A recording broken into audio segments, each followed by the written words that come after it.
Hello everyone and welcome to the DSA series by बुलेन academy. Video शुरू करने से पहले मैं पहले ही बोल देना चाहता हूँ कि इस वीडियो में हम डीएसए रिलेटेड कुछ भी कवर नहीं करने वाले, बट इस पर्टिकुलर वीडियो में let me explain what you can expect from it. Complete ये फर्स्ट ऑफ ऑल ये सीरीज कंप्लीटली फ्री होगा एंड इसमें हम डीएसए के बहुत बेसिक से एडवांस प्रॉब्लम कवर करने वाले हैं, including the interview questions and the popular question asked in big MNCs. Side by side let me tell you what is the purpose of this video. जब तुम ये playlist को continue करोगे, I am sure that you will feel demotivated. कभी कभी एक problem solve करने से पहले तुम 3 घंटे 4 घंटे दे दोगे, वो प्रॉब्लम सॉल्व नहीं होगा। या फिर कोई कॉन्सेप्ट एक्सप्लेन करने के टाइम पे तुम फील करोगे कि तुमको कुछ समझ में नहीं आया। और कभी कभी तो ऐसा होगा कि एक सिंपल प्रॉब्लम जो तुमने कुछ दिन पहले ही सॉल्व किया था, वो प्रॉब्लम आज तुमसे सॉल्व नहीं हो रहा। Believe me, you are not the only one जिसके साथ ऐसा हो रहा है। There are several other examples. So, जब तुम्हें ऐसा फील आए कि तुम्हारे साथ ये हो रहा है, so pause everything and come to this video. Rewatch this video. Then तुमको समझ में आएगा why did you start learning this series? Because जो reason होगा ये series start करने के टाइम पे, that reason is important. उसके साथ ही इस वीडियो में let me explain what we are going to cover in this particular video. इस वीडियो में हम बहुत सारे misconceptions जो DSA के बारे में हैं, बहुत सारे FAQs फ्रीक्वेंट आस्क्ड क्वेश्चंस जो सबके मन में आता है, करंट मार्केट सिनेरियो में डीएसए कहाँ फिट होता है, क्या मुझे स्टार्ट करना चाहिए कि नहीं, ये क्वेश्चंस धीरे धीरे हम कवर करने वाले हैं। So let me open a simple note document, simple text document, episode 1। Okay, so let me ask you the first question. AI आ चुका है, हर तरफ वाइब कोडिंग का माहौल है, why should we still learn DSA? मैं क्लाउड से कोड जनरेट कर पाऊंगा, मैं कोडेक्स यूज कर सकता हूँ, या फिर मैं कुछ एंटी ग्रेविटी यूज कर लूंगा। So why suddenly we need DSA? भैया एआई मेरा जॉब ले लेगा, भैया AI can write better code than me. सुनो, अगर तुम भी ये सोच रहे हो, so you are thinking at a very surface level. AI can generate code, मैं मानता हूं एआई कोड जनरेट कर सकता है, बट ये तुम्हारी तरह नहीं सोच सकता। AI is powerful, but without DSA you won't even know whether the AI generated code is correct, efficient और scalable.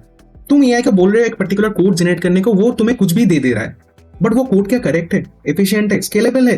Is it the most optimize solution as per the given requirement? So ये जानना ज्यादा important है। In this series we 100% we will make sure that वो जो thinking ability है problem solve करने का, वो बिल्ड हो। बिकॉज वो थिंकिंग एबिलिटी एक ऐसा चीज है जिसको एआई रिप्लेस नहीं कर सकता। Now the next question, Do I really need DSA to become a good developer? Suppose तुम एक वेब ऐप या फिर एक मोबाइल ऐप बना रहे हो। वेब ऐप बनाने के लिए तुम्हें रिएक्ट लगेगा, एंगुलर लगेगा, कुछ भी लगेगा, और मोबाइल ऐप के लिए तुम शायद रिएक्ट नेटिव यूज कर रहे हो। But the problem is client चाहता है कि तुम एक सर्च इंजन को इंप्लीमेंट करो। तो अगर तुम एक पर्सन हो जिसको डीएसए उतना नहीं आता, ठीक है, डीएसए में उतना ग्रिप नहीं है, तो तुम सिंपली उस पर्टिकुलर लैंग्वेज में जो simplest way of internal methods होंगे, जस्ट लाइक कंटेन, इंक्लूड्स या सबस्ट्रिंग को कुछ करके कुछ कर दोगे, एक बेसिक सर्च इंजन टाइप का फील दे दोगे, ऐसा करके तुम बना सकते हो, ठीक है। बट क्या ये स्केलेबल कोड है? क्या ये सर्च इंजन बनाने का मोस्ट ऑप्टिमाइज सोल्यूशन है? The answer is no. On the other hand, if the person knows DSA, वो पूछेगा फर्स्ट, क्या डेटा शॉर्टेड है? तो इसमें बाइनरी साइज लगा देते हैं। क्या डेटा की वैल्यू फॉर्मेट में है या हैश मैप में स्टोर है? तो फास्ट लुकअप कर लेते हैं। क्या ऑटो सजेशंस पॉपुलेट करना जरूरी है? तो ट्राई यूज कर लेते हैं। क्या यूजर जो सर्च कर रहा है उस सर्च के बेसिस पे हम रैंक्ड सर्च लगा सकते हैं, जिससे एफिशिएंट मतलब बहुत ही अच्छा रिजल्ट यूजर के सामने पहले आए, जो यूजर का क्वेरी को सेटिस्फाई कर दे। तो ये थिंकिंग बहुत ज्यादा इंपॉर्टेंट होता है जो डीएसए के साथ आता है। Now the next question, is DSA only important for product based company और फैंग लेवल कंपनीज? तुम ऐसा सोच सकते हो कि डीएसए सिर्फ फैंग इंटरव्यूज के लिए होता है। सर्विस बेस्ड कंपनी में तो बेसिक कोडिंग ही पूछते हैं, क्या डीएसए पूछेगा, इतना ही कम सैलरी देता है तो। या फिर तुम ये भी सोच सकते हो, मैं एक स्टार्टअप ज्वाइन कर रहा हूँ, वहां पे क्या डीएसए जरूरी है? वहां तो मतलब बेसिक टेक स्टैक, मैं फुल स्टैक डेवलपर हूँ, मैं ये फ्रंट एंड में ये कर दूंगा, बैक एंड में वो कर दूंगा, डिप्लॉय कर दूंगा, कुछ भी कर दूंगा, बट मुझे डीएसए नहीं है। अब सुनो, every scalable product runs on efficient data handling, चाहे वो स्मॉल कंपनी हो या बड़ी। डीएसए सिर्फ इंटरव्यू का टॉपिक नहीं है, ये सिस्टम डिजाइन और सिस्टम को जो एफिशिएंटली परफॉर्म करने का जो जरूरत है उसका फाउंडेशन है ये। सो इसको सिर्फ एक इंटरव्यू का टॉपिक समझ के मत पढ़ो, बिकॉज कंपनी का साइज मैटर नहीं करता, उसका यूजर लोड टाइम के साथ बढ़ता ही जाता है। उसके लिए ऑप्टिमाइज लॉजिक होना जरूरी है और वो तभी लिख पाओगे जब तुम्हें डीएसए आता होगा।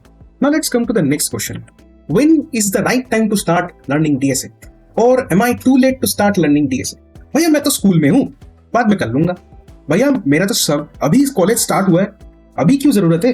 भैया प्लेसमेंट के बाद कर लूंगा, बिकॉज प्लेसमेंट के टाइम पे मैं फुल स्टैक डेवलपर हूं, मैं कुछ भी स्टेक स्टैक दिखा सकता हूं, डीएसए जरूरत नहीं है।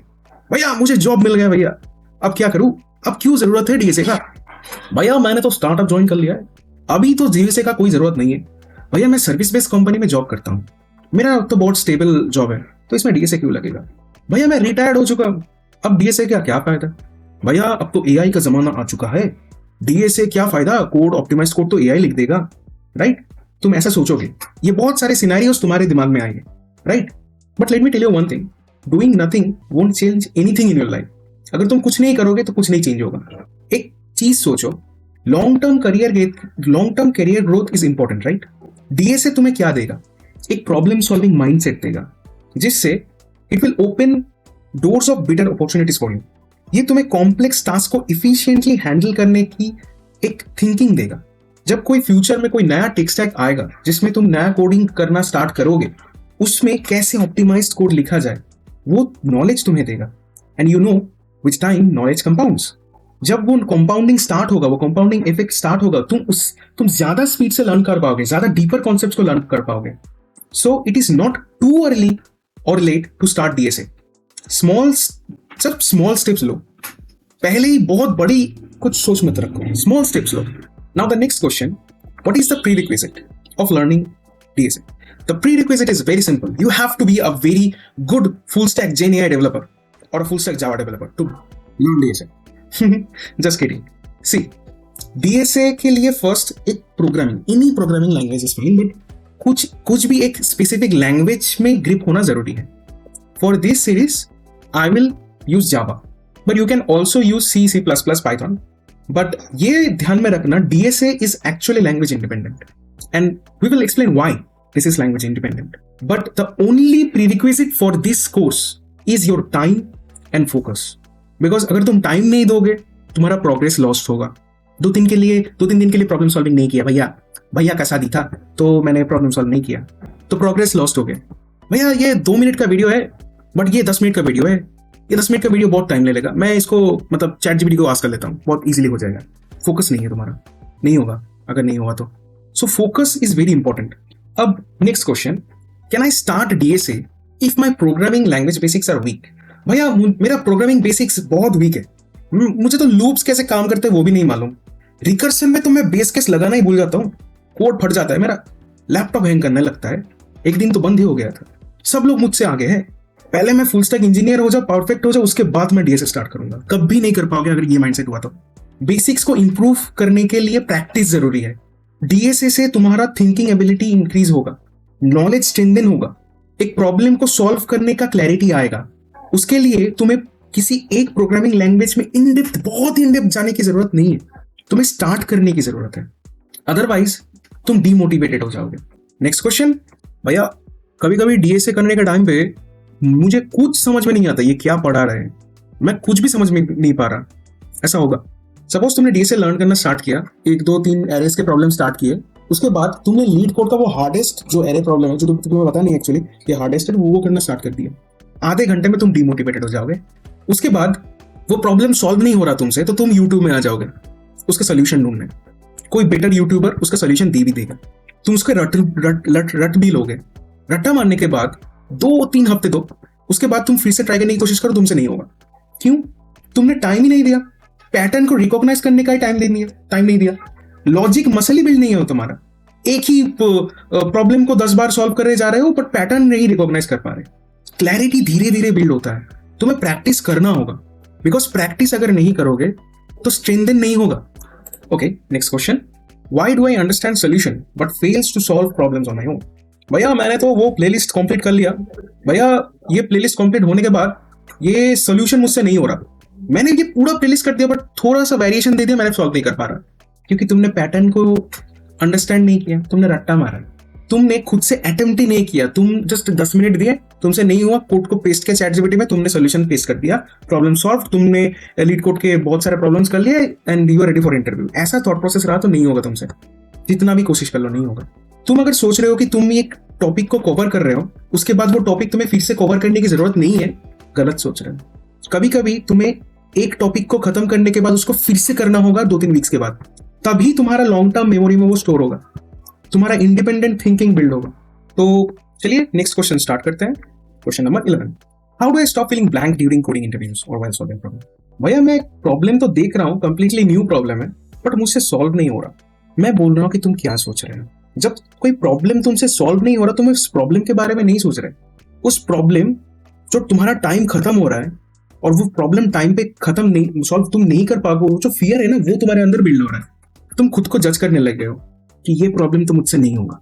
तुम प्रैक्टिस नहीं कर रहे, तुम्हारा अप्रोच क्लियर नहीं है, इंटरव्यू का प्रेशर है। सी, ये सब तुम्हारे साथ होगा, मुझे पता है, मैं तुम्हें डरा नहीं रहा, ये होने वाला है तुम्हारे साथ। So that's why to solve, how to fix it, break the problem in smaller chunks. अपने बड़े प्रॉब्लम्स को छोटे प्रॉब्लम्स में डिवाइड करो, स्टेप वाइज अप्रोचेस को समझो। इंटरव्यू का जो प्रॉब्लम्स है उसको प्रैक्टिस करो, 2-3 वीक जाए फिर से प्रैक्टिस करो, पैटर्न को अंडरस्टैंड करो, रिवाइज करो उसको। अदरवाइज तुमसे सॉल्व लॉन्ग टर्म में नहीं होगा। Okay, next question, how many question should I solve to become confident. कोई लोग 10 प्रॉब्लम सॉल्व करके भी इंटरव्यू क्लियर कर लेंगे। कोई लोग ऐसे होंगे जिसने डीएसए का डी भी नहीं देखा, बट वो इंटरव्यू क्लियर करके कोई जॉब अपॉर्चुनिटी को क्रैक कर देगा। किसी ने 500 प्रॉब्लम सॉल्व किया है किसी प्लेटफॉर्म का, उसे जॉब नहीं मिल रहा। बहुत ज्यादा प्रॉब्लम सॉल्व कर लिया, मेरा कॉन्फिडेंस बहुत ज्यादा है, ऐसा नहीं है। हर रोज मुझे 10 प्रॉब्लम करने ही होंगे, ऐसा नहीं है। पर डे का इतना स्ट्रिक होना ही चाहिए, नहीं है ऐसा। बिफोर सॉल्विंग एनी प्रॉब्लम और after solving any problem ask yourself, मुझे पैटर्न समझ में आया, मैं इसको मेमोराइज तो नहीं कर रहा, क्या मैं हिंट्स खुद को दे रहा हूं जिससे 2 हफ्ते बाद इसको मैं फिर से सॉल्व कर पाऊंगा, क्या मेरा डेप्थ बिल्ड हो रहा है। ये क्वेश्चंस एक प्रॉब्लम को सॉल्व करने के टाइम पे सोचना। अब एक बहुत ही इंपॉर्टेंट क्वेश्चन जो सबके मन में आता है, भैया मैं डेवलपमेंट ज्यादा प्रेफर करता हूँ rather than डीएसए, बिकॉज इसमें मेरा सीवी बहुत ज्यादा फील होता है, मतलब बहुत सारे टिक स्टैक्स आ जाते हैं, मैं फ्रंट एंड में ये कर चुका हूँ, बैक एंड में ये कर चुका हूँ, डेटाबेस को कनेक्ट कर दिया, अप्लाई कर दिया एप्लीकेशन को। पर डीएसए करने क्या फायदा, मतलब क्या मैं दोनों ही एक साथ कर पाऊंगा। पहले ही फुल स्टैक कर लेता हूँ, उसके बाद डीएसए करूंगा। एक चीज में ही फोकस करना बेटर है। प्लेसमेंट के लिए तो डेवलपमेंट इंपॉर्टेंट है, तो वो कर लेता हूँ, डीएसए बाद में कर लूंगा। सी, तुम ये दोनों चीज पैरेलली अगर मैनेज कर पा रहे हो, it's okay. If you can manage it, it's okay. But अपने टोटल वीक्स के टोटल टाइम्स को पैरेलली डिवाइड करो डेवलपमेंट और डीएसए में। डेवलपमेंट भी इंपॉर्टेंट है, डीएसए भी इंपॉर्टेंट है, बट तुमको बैलेंस करना होगा कि कौन सा टाइम मैं कितना एलोकेट करूं। तुम्हारा इंटरव्यू पास आ रहा है तो तुम्हें डीएसए को ज्यादा टाइम देना होगा rather than development. So there is no fixed approach. The solution will be different for everyone. But you know to think practically कि अभी इस पर्टिकुलर इंटरव्यू के लिए डीएसए इंपॉर्टेंट है या डेवलपमेंट। करना तुम्हें दोनों ही है। इट्स नॉट लाइक और डीएसए और development, it's like DSA and development, समझे। अब बहुत सारे लोग होंगे जिसके मन में फियर होगा, वो ये क्वेश्चन आस्क करेंगे कि am I going to the right direction. मतलब मैं सॉल्यूशन को मैं क्या कहता हूँ, मैं एक प्रॉब्लम ओपन करता हूँ रैंडमली, आंख बंद करके एक प्रॉब्लम को टच कर लिया, तो वो प्रॉब्लम मुझे सॉल्व करना है, ठीक है। अब प्रॉब्लम को सॉल्व करते करते मैं देखा नहीं वो किस टाइप का प्रॉब्लम है, कौन से लेक्चर का प्रॉब्लम है, मतलब एरएस का है या कुछ और है या स्टैक है या लिंक, जैसे मैंने नहीं देखा, मैंने रैंडमली पिक किया, मुझे सॉल्व नहीं हुआ, ओके नो प्रॉब्लम। सॉल्व नहीं हुआ तो क्या हुआ, मैं सोल्यूशंस देख लेता हूँ, ओ ये this is the most optimized solution, इसको मैं रट्टा मार लेता हूँ, उसके बाद ये सॉल्यूशन को मैं सॉल्व करने की कोशिश करूंगा। अगर यही तुम्हारा अप्रोच रहा, नहीं होगा। Attempt it before seeing the hint, before you see the hint. पूछो खुद से कि तुम क्या लॉजिक को एक्सप्लेन कर पा रहे हो, पैटर्न को रिकॉग्नाइज कर पा रहे हो कि नहीं, तुम क्या इस सोल्यूशन को इन अ बेटर टाइम कॉम्प्लेक्सिटी में सॉल्व कर पाओगे। पहले ही मोस्ट ऑप्टिमाइज्ड सोल्यूशन के बारे में मत सोचो, पहले ब्रूट फोर्स अप्रोच यूज करो, उसके बाद उस एल्गोरिथम को बेटर करने की कोशिश करो, और उसको सॉल्व करने के बाद 2-3 हफ्ते बाद फिर से उस प्रॉब्लम को रीअटेम्प्ट करो, तुम्हारा कॉन्फिडेंस अपने आप बिल्ड होगा। And finally the last question of this video, how long does it realistically take to become strong in DSA. तो द आंसर इज डिपेंड्स। कोई तो ऐसा होगा जिसको 30 डेज में ही डीएसए, मतलब वो सोच रहा है कि उसको 30 डेज में डीएसए का पूरा एंड टू एंड नॉलेज हो जाएगा, या 2 मंथ में ही वो एक्सपर्ट हो जाएगा, या फिर ये कोर्स खरीद लेता हूँ, ये बहुत अच्छा पेड कोर्स है, और उसको जस्ट नेटफ्लिक्स एंड चिल की तरह नेटफ्लिक्स एंड चिल करते करते देखता हूँ, खत्म हो जाएगा तो ये अगर प्लेलिस्ट अगर खत्म हो गया तो मैं मास्टर हो जाऊंगा डीएसए में। ऐसा नहीं होता। There is no shortcuts to success. Consistency important है। तुम कितना प्रैक्टिस कर रहे हो, कितना डेप्थ में जा रहे हो, और सॉलिड बेसिक फाउंडेशन बनाने में तुम्हें 4 to 6 मंथ्स लगेंगे ही लगेंगे। 1 साल भी लग सकता है सिर्फ कॉन्फिडेंस बिल्ड करने में। बट अगर तुमने कॉन्टिन्यूअसली इस प्लेलिस्ट को फॉलो किया तो तुम्हारा नॉलेज कंपाउंड होगा टाइम के साथ, और तुम बेटर होके प्रॉब्लम सॉल्विंग में। सो ये जो प्लेलिस्ट होने वाला है, ये एक नेवर एंडिंग प्लेलिस्ट होगा। मतलब प्रॉब्लम्स नेवर एंडिंग है, राइट? तो इस प्लेलिस्ट में मैं कुछ ना कुछ डीएसए के बारे में देता ही रहूंगा फ्री में तुम लोगों के लिए। Topics, interview questions and problems ask in big MNCs, everything that you need. तो कभी कभी ऐसा भी होगा कि मैं कोई स्पेसिफिक टॉपिक मिस कर रहा हूँ, ये टॉपिक मिस हो गया, या फिर कुछ टॉपिक है जो तुम्हें चाहिए स्पेसिफिकली दैट भैया प्लीज ये टॉपिक कवर कर दो। सो मैंने ये लिखा भी है यहाँ पे, अगर तुम डिस्क्रिप्शन में जाओगे। So it's a complete free playlist, ये तुम देख सकते हो। यहाँ पे मैंने लिखा है ऑलरेडी, ये मैंने ऑलरेडी लिखा है, ये कंप्लीटली फ्री प्लेलिस्ट है, मैंने ऑलरेडी यहाँ पे लिखा है। और अगर तुम सोच रहे हो कि मैंने कुछ मिस कर दिया, ये टॉपिक ऐड करना ज्यादा जरूरी है तुम्हारे लिए इंटरव्यू के लिए, तो तुम कमेंट्स कर दो। मतलब इस प्ले को स्टार्ट करने के बाद तुम कमेंट्स करो। Based on your feedback we will improve the playlist, because सबके रिक्वायरमेंट्स डिफरेंट हो गए, तो उस हिसाब से मैं इस प्लेलिस्ट को एडजस्ट करूंगा। और ये एक नेवर एंडिंग प्लेलिस्ट होगा, मतलब इसमें वीडियोस आते ही रहेंगे। It's just like building a community where we are discussing our problems.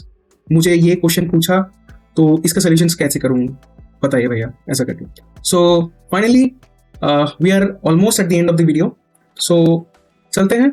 And thanks for watching this video. Stay motivated and subscribe to Boolean Academy for more amazing videos.